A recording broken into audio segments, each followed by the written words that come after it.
بسم الله والحمد لله والصلاة والسلام على رسول الله وعلى آله وصحبه ومن والاه. أهلا بكم أخواني في الحلقة 74 من شرح أحاديث عن النبي محمد صلى الله عليه وسلم. والحديث 74 يقول: عن أنس بن مالك رضي الله عنه عن النبي صلى الله عليه وسلم قال: لغدوة في سبيل الله أو روحة خير من الدنيا وما فيها. العناوين المقترحة لهذا الحديث: شرف الجهاد، أو الزهد في الدنيا، أو أشرف المقامات. الكلمات الغريبة لهذا الحديث: لغدوة أي جولة جهادية صباحية، وروحة جولة جهادية مسائية. أبرز القيم لهذا الحديث: قيمة الجهاد في سبيل الله تعالى، وقيمة الزهد في الدنيا. الأساليب النبوية لهذا الحديث: أسلوب بيان قيمة الشيء باستصغار قيمة المانع عن الوصول إليه، باعتبار أنه لن يجاهد عن تعلقك نفسك بالدنيا.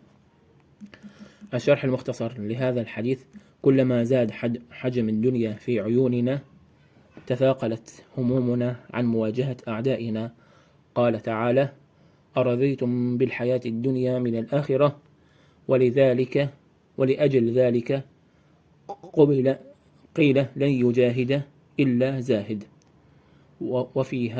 ومن هذا المنطلق أراد النبي صلى الله عليه وسلم التأكيد على أن جولة صباحية أو مسائية من جولات الجهاد في سبيل الله تعالى خير من الدنيا وما فيها، باعتبار بركات الجهاد وأجر المجاهدين في سبيل الله تعالى.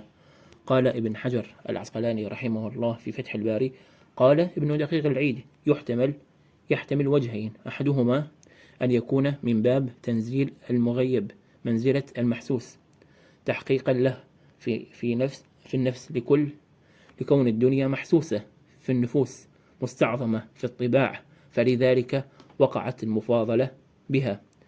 وإلا فمن المعلوم أن جميع ما في الدنيا لا يساوي ذرة مما في الجنة. والثاني المراد أن هذا القدر من الثواب خير من الثواب الذي يحصل لمن لو حصلت له الدنيا كلها لأنفقها في طاعة الله. والله تعالى أعلم، صلى الله على سيدنا محمد وعلى آله وصحبه وسلم. نراكم في الدرس القادم بإذنه تعالى، والسلام عليكم ورحمة الله تعالى وبركاته.